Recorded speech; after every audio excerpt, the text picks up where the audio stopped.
Дипломатический паспорт.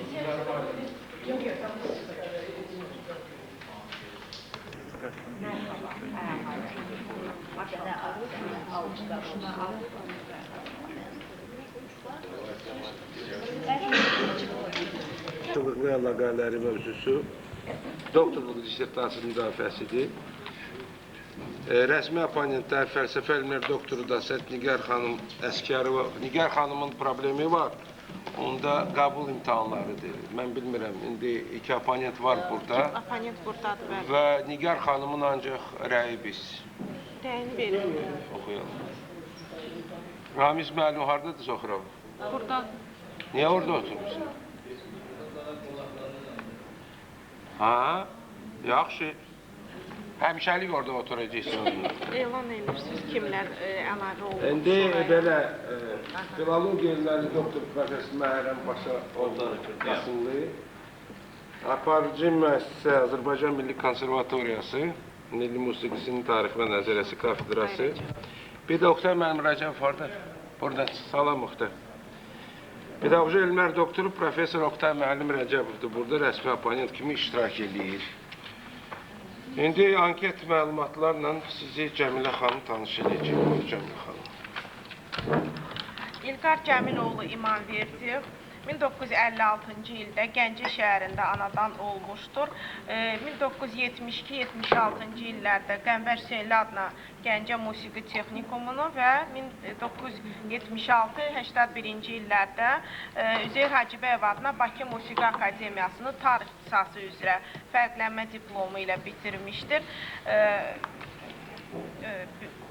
Oxuduğu illərdə və ümumiyyətlə fəaliyyət göstərdiyi illərdə bir sıra müsabiqələrin laureatı olmuşdur və son illərdə isə beynəlxalq konkurslarda elmi məruzələrlə iştirak etmişdir.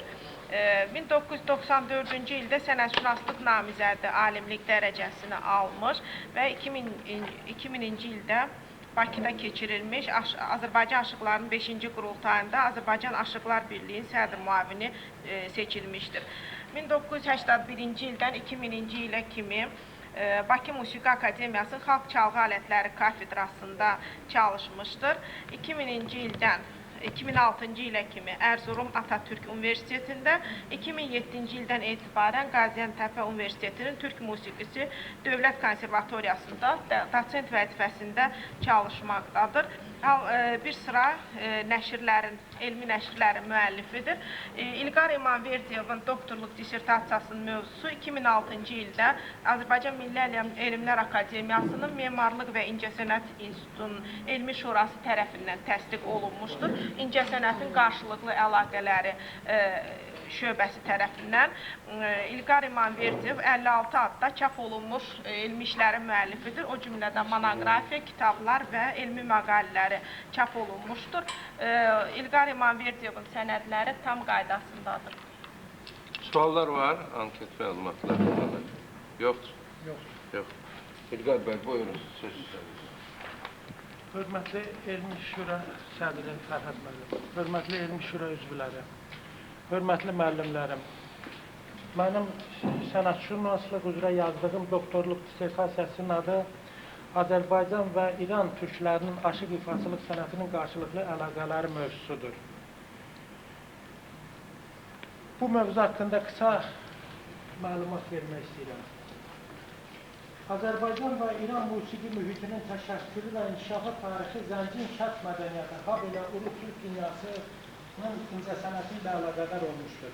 Hər iki qaynaqdan rişələrin pərvəriş tapan Azərbaycan, habelə qonşu İran ölkəsinin mədəni həyatı və beşəm aşıq sənətinin inkişafında önəmli rol oynamışdır. Zəngin mədəni keçmiş irsə sahib bu iki ölkə arasında mövcud olan aşıq sənətinin qarşılıqlı münasibətlərinin bir-birindən yararlanıb bəhrələnməsi kimi məsələlərin günümüzədək elmi baxımdan araşdırılıb öyrənilməməsi ilk dəfə olaraq bu mövzunun elmi tədqiqatın predmetinə çevrilmişdir. Mövzunun aktuallığını şərtləndirən əsas müddəalar bunlardır. Aşıq yaradıcılığı ilə əlaqəli qaynaqların yetərincə mövcud olmasına baxmayaraq, Azərbaycan və İran türklərinin aşıq ifaçılıq sənətinin qarşılıqlı əlaqələri kontekstində aşıq mühitlərinin, ayrı-ayrı aşıq məktəbləri əsasında fərqli dastanları, musiqi repertuarları, sazın pərdə sistemi, ənənəvi kök prinsipləri, ifaçılıq məsələlərində ortaq cəhətlər, eləcə də xarakteri xüsusiyyətlər bu kimi problemlərin sənətşünaslıq mövqeyindən nəzəri və praktiki aspektdə lazımi səviyyədə həll olunmaması onun aktuallığını müəyyən etmişdir. Mövzunun işlənmə dərəcəsi. Məlumdur ki, 19-cu əsrin axırlarından başlamış ta günümüzə qədər Azərbaycanın məşhur elm xadimləri, mədəniyyət, incəsənət sahəsində çalışan görkəmli ziyalılar aşıq yaradıcılığının, xüsusən də aşıq dastanlarının toplanılması, nəşri sahəsində ardıcıl fəaliyyətləri və səmərəli xidmətləri ilə bu sahədə ciddi araşdırmalar ortaya qoymuşlar. Təbii ki, ötən yüzillikdə 5 aşıqlar qurultayının keçirilməsi də bu yaradıcılığın, bu sənətin öyrənilməsinə bir vəsilə oldu, təkan vermiş oldu. Bir çox tədqiqatçı alimlər bu mövzuda təqdirə layiq elmi işlər, dissertasiyalar müdafiə edərək alimlik dərəcələri almışlar. Tədqiqatın obyekti Azərbaycan və İran türklərinin aşıq ifaçılıq sənətinin qarşılıqlı əlaqələri mövzusunun tədqiq olunma obyektini xarakterizə etməkdədir. Azərbaycan, eləcə də İranda fəaliyyət göstərən türk soylu aşıqların sənətkarlıq məziyyətlərindəki bir çox müştərək xüsusiyyətlərin və ifaçılıq sahəsində olan fərqli cəhətlərin sənətşünaslıq yönümündən öyrənilməsi tədqiqatın əsas məqsədidir. İki dövlət arasında saz söz sənətinin bir-biri ilə olan yaradıcılıq əlaqələrinin, habelə aşıq mühitləri çərçivəsində aşıq məktəblərinin musiqişünaslıq prizmasından təhlili elmi araşdırmanın əsas obyekti olduğunu isbat edir. Tədqiqatın məqsəd və vəzifələri. Azərbaycan və İran türklərinin aşıq ifaçılıq sənətinin qarşılıqlı əlaqələri mövzusu bu günə qədər xüsusi tədqiqat sahəsinə cəlb edilib, dəyərləndirilmədiyi üçün bu problemin elmi baxımdan araşdırıb təhlil edilməsi dissertasiyanın əsas məqsədidir. Mövcud elmi işdə əsas məqsəd Azərbaycan və İran türklərinə məxsus aşıq sənətinin qarşılıqlı əlaqələrini sənətşünaslıq aspektindən araşdırıb, ifaçılıq sənətinin özünə məxsus üslub tərzini, variantlıq prinsiplərini, sazın forma və quruluşu əsasında öyrənib, İran-türk aşıq mühitlərini çeşidli aşıq məktəbləri kontekstində təhlil etməkdən ibarətdir. Bununla belə sazın kök sisteminin, pərdə düzümlərinin tarixinə ekskurs edilməklə, onun keçdiyi inkişaf mərhələləri, çoxçalarlı təzənə və barmaq vuruşları, iştirik melizmləri, eləcə də çalğı interpretasiyası kimi aktual məsələlərin öyrənilməsi bu tədqiqat işində başlıca vəzifə kimi qarşıda durur. Tədqiqatın metodoloji əsası. Elmi işdə milli mədəni irsə, mənəvi estetik dəyərlərə yaxınlaşaraq onlara sahib çıxmaq üçün mövcud üsullar ön planda yer almışdır. Dissertasiyanın yazılmasında daha çox müqayisəli təhlil prinsipindən istifadə edilmişdir. Tədqiqatın elmi yerliyi. Tədqiqat olunan mövzunun obyekti onun elmi yerliyi ispatıdır. Bu baxımdan Azərbaycan və İran türklərinin aşıq ifaçılıq sənətinin qarşılıqlı əlaqələri adlı mövzuda götürülmüş iş Azərbaycan musiqisinin yerində ilk dəfə olaraq Türk dissertasiya səviyyəsində həll edilməyə çalışılır. Bir xülasə kimi mövzunun elmi yerliliyi şərtləndirən əsas müddəalar bunlardır. 1. Ayrı-ayrı bölgələrdə fəaliyyət göstərən aşıq məktəbləri əsasında İran aşıq mühitlərinin hal-hazırki vəziyyəti və onların sənətkarlıq məziyyətlərinin araşdırılıb musiqişünaslıq yönümündən tədqiq olunması. 2. Müxtəlif regionlara əlaqədar fərqli olan aşıq havalarının musiqi repertuarı baxımından təhlili. İfaçının əl barmaqlarının türk dilli xalqların ifadələrinə məxsus olan terminoloji adları ilə müqayisəli təhlili. 4. 3 qrupda qərar tutmuş saz tellərinin xarakterik adlarının Azərbaycan, İran, Türkiyə aşıqlarının təbirində müqayisəli təhlili. 5. Türk dilli sənətkarların leksikonda saz hissələrinin ad baxımından müqayisəli təhlili. 6.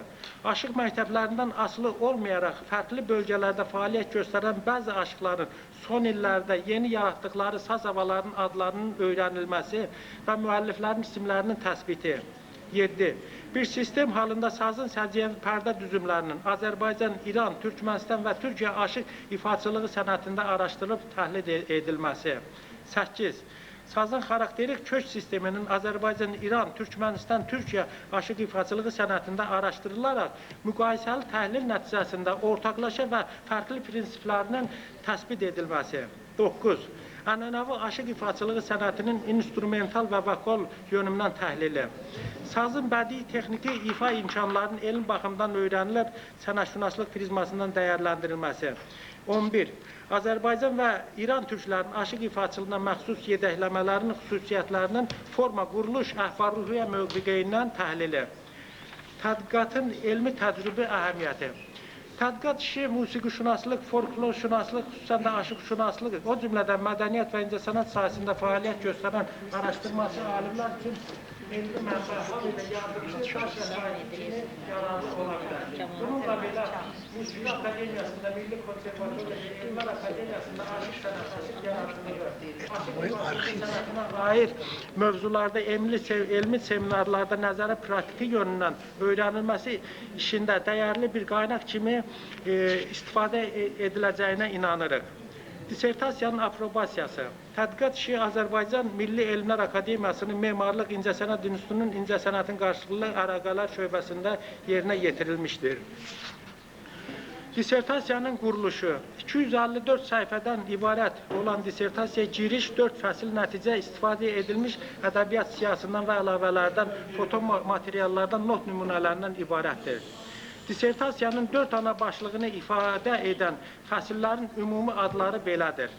Birinci fəsil, İranda türk aşıq mühitləri və aşıq məktəbləri. İkinci fəsil, sazın quruluşu və bədii texniki imkanları. Üçüncü fəsil, Azərbaycan, İran, Türkmənistan və Türkiyə sazlarının kök prinsipləri. Dördüncü fəsil, ənənəvi aşıq ifaçılığı sənəti. İranda türk aşıq mühitləri və aşıq məktəbləri adlı birinci fəsildə İran aşıq mühitinə ümumi bir baxış yer alıb onların səciyyəvi xüsusiyyətləri xarakterizə olunur. İlk fəsil özündə 7 fəsli, yarım fəsli birləşdirir. Birinci yarım fəsil İran türklərində türk soylu xalqlar adlanır. Bəzi qaynaqlardan alınan bilgilər əsasında İranda yaşayan türk soylu xalqlar, onların məskunlaşdığı bölgələr barədə ümumi məlumat verilir. İkinci yarım fəsil İran türklərinin aşıq mühitinə ümumi bir nəzər adlanır. Qeyd olunur ki, aşıq sənətini formalaşdıran, onun spesifik özəlliklərini üzərə çıxardan mühitlərdir. Bu mühitlər xalqın etik normalara əsaslanan mənəvi, estetik istək arzuları, tələbatları ilə əlaqədar olduğundan, burada meydana gələn aşıq məktəbləri də bu tələbatlara uyğun olaraq formalaşmağa, spesifik xarakter almağa başlayır. İranda aşıq mühiti dedikdə ilk öncə ayrı-ayrı bölgələrə mənsub aşıq məktəbləri fərqli mahallarda məskunlaşıb, sazı və sözləri ilə fəaliyyət göstərən aşıqlar, onların ənənəvi olan usta-çıraq münasibətləri, ədəb ərkanları, fərqli olan zəngin musiqi repertuarları, dastanları, ansambl tərkibi, instrumental çalğı üslubu və vokal ifa manevrası, eləcə də bir-birindən ayrılan çeşidli oxuma tərzləri, müxtəlif forma və quruluşda olan sazları, bu alətlərə xas olan pərdə düzümləri və sayları, bölgəyə məxsus səciyyəvi adları, rəngarəng kök sistemləri, habelə çeşidli geyim qiyafətləri, ifa ərəfəsində instrumental heyətin sıraya düzülüş qaydası, həmçinin də heca üslubunda poetik incilər yaradan söz əhli şairlər, sazbəndlər, aşıq çayxanaları daxildir. Aşıq sənətinin bu məmləkətdə əsasən 5 mövqedən fəaliyyət göstərdiyi təsbit edilir. 1. Bir aşıq tək saz. 2. Bir aşıq bir saz, bir balabancı, bir balaban. 3. Bir aşıq bir saz, bir balabancı, deməli, bir aşıq bir saz, bir balabancı, bir balaban, bir dəfçi, bir qaval. Bir kamançaçı, bir kaman. 5. Bir baxşı, bir dütar. 3-cü yarım fəsil İran türklərində aşıq məktəbləri adlanır. Burada güney qonşumuz olan İranda 9 aşıq mühitləri tərkibində fərqli xüsusiyyətləri ilə 24 aşıq məktəblərinin özünə məxsus ənənəvi cəhətlərinin hər birinə diqqət yetirilməklə fərqli musiqi repertuarlarının olması qeyd edilir. 4-cü yarım fəsil zərb alətlərinin rolu əhəmiyyəti adlanır. Burada müxtəlif xalqlara da aid olan zərb alətlərinin aşıq ifaçılıq sənətindəki özünə məxsus yeri, rolu, əhəmiyyəti araşdırılmaqla, habelə daf çalan şəxslərin bu sənətdəki vəzifələrinə, funksiyasına aydınlıq gətirilir.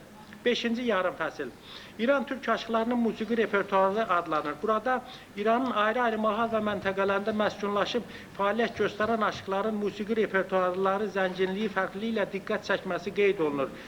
Habelə bu xalq musiqi incilərinin çeşitli adlar altında qruplaşdırılıb təsnif olunmasına ehtiyac duyulduğu əsaslandırılır. 6-cı yarım fəsil. Azərbaycan, Türkiyə və İran türk aşıqlarının repertuarında Kərəmi adlı saz havaları ismi daşıyır. Burada üç məmləkətin aşıqlarının repertuarında Kərəmi adı ilə ifa edilən saz havalarının adları təsbit olunur. Məlum olur ki, üç məmləkətdə İran, Türkiyə, Azərbaycanda 59 adda Kərəmi havalarının adları aşıqların repertuarında qalmaqdadır. 7-ci yarım fəsil. İran türk aşıq mühitində yeni yaranmış saz havaları adlanır. Burada son illərdə bəzi aşıqların özünün yaratdıqları saz havalarının ayrı-ayrı məmləkətlərdə fəaliyyət göstərən aşıqların repertuarına təsbit edib üzə çıxartmışıq. Məlum olub ki, 20 yeni saz havası İran türklərində fəaliyyət göstərən aşıqların repertuarında ifa olunmaqdadır. Sazın quruluşu və bədii texniki imkanları adlı ikinci fəsil 8 yarım fəsli özündə birləşdirir. Birinci yarım fəsil. Xalq təbirində barmaqların fərqli adları ismi daşıyır. Burada insan əlində olan barmaqların xalq dilində ifadə edilən fərqli adları Azərbaycan, İran, Türkmənistan, Özbəkistan və Türkiyə xalq terminologiyası ilə bir arada müqayisəli təhlil olunur. İkinci yarım fəsil. Saz tellərinin qrupları aşıq terminologiyasına məxsus adları başlığı ilə verilib.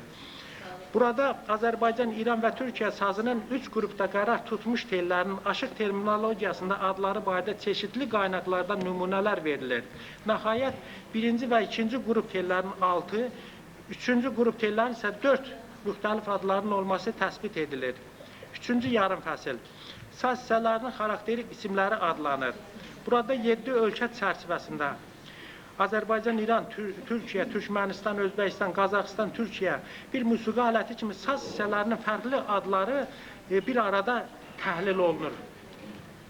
4-cü yarım fəsil. Pərdələrin təkamül mərhələləri adlanır. Burada tərkib baxımından saz pərdələrinin 4 dövrü əhatə etməsi diqqətə çatılır. Birinci dövr kiriş pərdələr dövrü, ikinci ipək safdan olan pərdələr dövrü, üçüncü kapron pərdələr dövrü, bir də dördüncü metaldan olan pərdələr dövrü. 5-ci yarım fəsil. Azərbaycan aşıq sazlarına məxsus pərdələrin terminoloji adları başlığı ilə verilib. Burada sazın spesifik pərdə sistemi, bağlandığı hissədə daşıdığı funksiya izah olunmaqla yanaşı, ayrı-ayrı sənətkarların sazlarında qərar tutmuş pərdələrin aşıq terminologiyasına məxsus səciyyəvi adları müqayisəli təhlil prinsipi ilə izah olunur. 6-cı yarım fəsil. İran türklərində aşıq sazlarının spesifik pərdə sistemi adlanır. Qeyd olunur ki, İranın ayrı-ayrı mahallarında aşıq məktəbləri adı altında fəaliyyət göstərən sənətkarların sazlarında qərar tutmuş müxtəlif funksiyalı pərdələr səciyyəvi, düzümü, sayı və adları baxımından bir-birindən fərqlənməkdə olub, bəziləri də muğam adlarını özündə yaşatmaqdadır.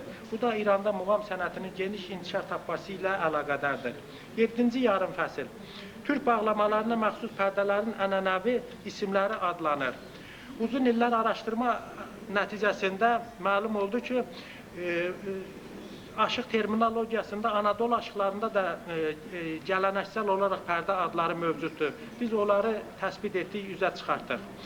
8-ci yarım fəsil. Azərbaycan, İran, Türkmənistan və Türkiyə aşıq sazlarına məxsus pərdələrin ad baxımından təhlili. Burada Azərbaycan və İran türk aşıqlarının sazlarında olan hər bir pərdənin bir neçə variantda adlarının olması konkret qeyd edilir. 3-cü fəsil. Azərbaycan, İran, Türkmənistan, Türkiyə sazlarının kök prinsipləri adlanır. Bu fəsil 4 yarım fəsli özündə birləşdirir. Birinci yarım fəsil Azərbaycan və İran türk aşıq sazlarının kök sistemi adlanır. Burada kök nədir sualına çeşitli qaynaqlardan cavablar axtarılmaqla 7 əsas kök xüsusiyyətləri fərqli və müştərək cəhətləri ilə təhlil olunur. İkinci yarım fəsil. Türk bağlamasının səciyyəvi kök prinsipləri adlanır. Anadolu aşıq mühitinə xas olan sazın 12 spesifik kök xüsusiyyətləri ilə yanaşı, daha 35 adda türk bağlamasının köklərindən də geniş bəhs edilməsi diqqətə çatdırılır. Üçüncü yarım fəsil. Türkmən dütarının ənənəvi kök sistemi adlanır. Burada Türkmən baxşı ustalarının sadəcə 2 kökdən istifadə etməsinin təsbit olunur. Dördüncü yarım fəsil. Azərbaycan, İran, Türkmən, Anadolu sazlarına məxsus kök prinsiplərinin təhlili adlanır. Burada ilk önce Anadolu bağlaması ile Türkmen dütarının, daha sonra Azərbaycan-İran Türk aşıqlarının sazları ilə Anadolu bağlamalarının müştərək ortaq kök xüsusiyyətləri təhlildə yer alır. Dördüncü fəsil, ənənəvi aşıq ifaçılığı sənəti adlanır. 5 dəqiqə qalıb. Oldu, qutarıram. Dördüncü fəsil 8 yarım fəsildən ibarətdir. Birinci yarım fəsil saz ifaçılığının xüsusiyyətləri və variantlıq problemləri adlanır. Burada aşıq ifaçılığı sənəti məhz deməli böyük kiçik həcmli xırda ifaçılıqlardan təşkil olunduğu diqqətə çatdırılıb. Bunların da 12 əsasını biz müəyyən etmişik. Dastan ifaçılığı, aşıq değişmələri, sazın müxtəlif kök prinsipləri, nitq, ansambl ifa, duet ifa qaydası, duet instrumental çalğı, instrumental saz ifaçılığı, çeşitli və zəngin olan təzənə vuruşları, vokal instrumental ifa, mimiki, emosiya, mahiyyətli hərəkətlər. 12-ci, əsasən Şirvan Aşıq Məktəbinə məxsus rəqs elementləri. Deməli, daha sonra birinci yarım fəsil tərkib etibarı ilə 5 bölümdən ibarət olması qeyd olunur. Xarakterik təzənə üsulları və fərqli barmaq vuruşları adlı ilk yarım başlığın birinci bölməsində Türkmen baxışlarının dütar ifaçılığında istifadə etdiyi 10 ənənəvi şəlpə adlarının ismini təsbit etmişik. İkinci bölümdə Özbək dütar ifaçılığında şəlpə adlanır ki, burada da təskəri Başqa o tərəfə tarandan sonra üçündə disertasiya. Bax, tarandan sonra disertasiyanı üçündə o tərəfə yaxşı. Bax, sonra ötürüz, onlar da baxın.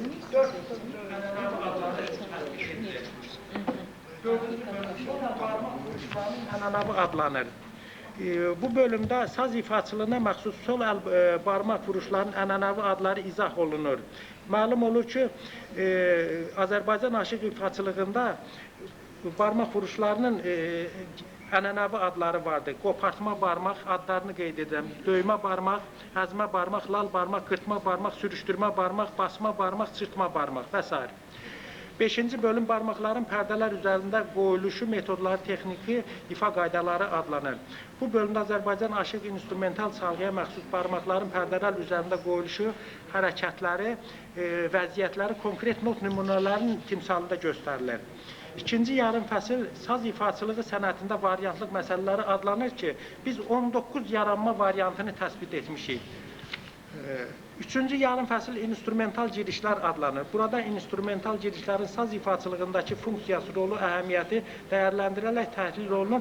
İnstrumental girişlər aşıq havalarına məxsus xüsusiyyət kimi özünü göstərir. Dördüncü yarım fəsil saz ifaçılığında güllər, xallar adlanır. Burada fərqli mahiyyətli güllər və xallar saz havalarının əsas komponentlərinin tərkib hissələrindən biri kimi dəyərləndirilir. Beşinci yarım fəsil instrumental ayaq vermənin məqamları və xüsusiyyətləri adlanır. Burada instrumental ayaq vermənin məqamları, instrumental ayaq vermənin xüsusiyyətləri elmi təhlilini sənətşünas mövqeyindən tapmışdır. 6-cı yarım fəsil söz və səs gülləri adlanır. Burada söz gülləri Azərbaycan, İran, Türkmənistan və Türkiyə aşıq vokal ifaçılığının komponenti kimi təhlil olunur. Azərbaycan və İran türk aşıqlarının vokal ifaçılığında yedəkləmə adlanan 7-ci yarım fəsil 3 bölmədən ibarətdir. Birinci, yedəkləmənin növləri, formaları. İkinci bölüm, yedəkləmələrin quruluş xüsusiyyətləri. Üçüncü bölüm, yedəkləmələrin əhval-ruhiyyə baxımından təhlili adlanır. 8-ci yarım fəsil xalq mahnıları ilə aşıq havalarının əlaqəsi adlanır ki, burada da Azərbaycan, deməli, aşıqların bəzən xalq mahnılarına müraciət etməsindən, hətta bəstəkarların bu xalq mahnılarından istifadə etməsindən şərh olunur. Disertasiyanın nəhayət nəticə adlı son hissədə elmi işin əsas müddəaları öz əksini tapmışdır. Burada elmi işin, elmi əsəri etibar edən fəsil, yarım fəsillərdə, xüsusən də ayrı bölmələrdə şərh edilmiş mülahizələr, buradan çıxarılmış qənaətlər özünün elmi məntiqi yekununu tapır. Təşəkkür edirəm. Çox sağ olun. Sürəncəlindən buyursun suallar. Saadət xanım, buyurun. Elmi də yenilikdə yazırsınız ki, 11 dənə punktunuz var da, elmi, təhlil eləmişəm, təhlil. Nə nəticəyə gəlmişsiniz? Bu nəticə sizdə yoxdur. Özünüzün nəticəniz. Nə nəticə özünüz gəlmişsiniz? Elə material toplamışsınız. Mən onları qarşılaşdırmışam. Nəticəm odur ki, fərqli və ortaqlaşa xüsusiyyətlər ortalığa çıxartmışam. Nəticəm budur. Yəni İranda yaşayan türk qardaşlarımızın, ozanlarımızın, saz çalanlarımızın repertuarında onların o xüsusiyyətləri ilə Azərbaycan aşıq sənətindəki olan o ortaqlaşa dəyərləri və fərqli dəyərləri təsvir etməkdən olmuşdur. Mənim işimin elmi yeniliyi də bu aspektdadır. Onları pərdə düzümündə, sazın tellərində, onların ifaçılıq məziyyətlərində bu məsələləri həll eləmişəm. Hamısında bu məsələyə toxunmuşam ki, fərq nədədir? Onlarda nətərdir, bizdə nətərdir və bunların müştərək və fərqli cəhətlərini təsbit etmək mənim elm işimin yeniliyi budur. Cavab sizi qane edir. Qane edir yoxsa yox? Yarımçı. Buyur. İlqar müəllim, cəbət olmasa deyil, İranda yaşayan Azərbaycanlıların aşıq musiqisindəki səs sistemi ilə bizim aşıqların səs sistemində eynilik, fərqlilik var. O haqda xahiş elə bir izah verir. Səs sistemində nədir? O səs sistemi alətin pərdə düzümü baxımından onu müqayisə eləmişəm. Məlum olubdur ki, ortaqlaşa o 7 əsas pərdə onlarda da var. Amma mən onu da təsbit etmişdim ki, ayrı-ayrı, birinci dissertasiyamda da bu məsələyə toxunmuşam. Azərbaycanın 7 əsas ənənəvi pərdələri olubdur. 7 əsas pərdədən sonra gəlibdir. Elə o 7 əsas pərdə ilə aşıq havalarını çalıblar. Mən bunu İranda da təsbit etdim. Amma onların pərdə düzümlərinin bizim Azərbaycandan fərqli cəhətləri təbii ki var. Məsələn, deyək ki, 11 pərdəli sazları var, türkmənlərdə var, Veystan aşıqlarında var, 12 pərdəli sazları var, ayrı bölgəyə məxsusdur. Bunların hamısını mən izahını vermişəm, 14 pərdəli, 13 pərdəli sazlar Urmiya aşıqlarına məxsusdur. Hətta bu Anadolu aşıqlarında ki, deməli 13 pərdəli sazlardan qədimdə istifadə ediblər. Mən onu TRT televizyonda gördüm. Məlum oldu ki, indi bu dəqiqə Anadolu aşıqlarının çaldığı 24 pərdəli saz vaxtilə 13 pərdəliymiş. Mən onu Əli adında bir qocaman aşığın şeyindən tapdım. Onların səs sistemində təbii ki, bizlə fərqli olan, eynilər də var, fərqli olanlar da var. Bu məsələni müqayisə elədikdə, onların o pərdə düzümlərində hər ifaçının özünün səs tembirinə görə təbii ki, fərqlənir. Deyək ki, Urmiya aşıqlarının öz o bəm sazını akord eləyib köhləməklərindən, məsələn, Təbriz aşıqlarını eyniləşdirmək olmaz ki. Onların təbii ki, səs sistemində də pərdə düzümləri səs sistemini xarakterizə eləyir. İlqar müəllim, aydındır ki, saza görə deyirsiniz. Bu aydındır. Mən bu sualı elə belə vermədim. Sən tarçalan olmuşsan. Tarın özünün pərdələr sistemi var, 17 pilali səs sistemi. Bunu yəqin ki, bilirsən. O nöqtəyə nəzərdə mənim üçün çox maraqlı olardı ki, deyəsən, aşıq musiqisində, Azərbaycan və İran Azərbaycanlılarının aşıq musiqisində tardan 17 pilali səsdir və yaxud da ki, şərq musiqisində aid olan müəyyən sistemlər də var, bilirsiniz yəqin ki. Onlara bir yaxınlıq mı, onlara bir uyğunluq mu var mı? Yoxsa elə bunların ayrıca öz sistemləri var? Ayrıca sistemi var. Ayrıca sistemi var. Çünki mən... Buyurun. Buranın aşıq musiqisinin səs sistemi fərqlənsin şərq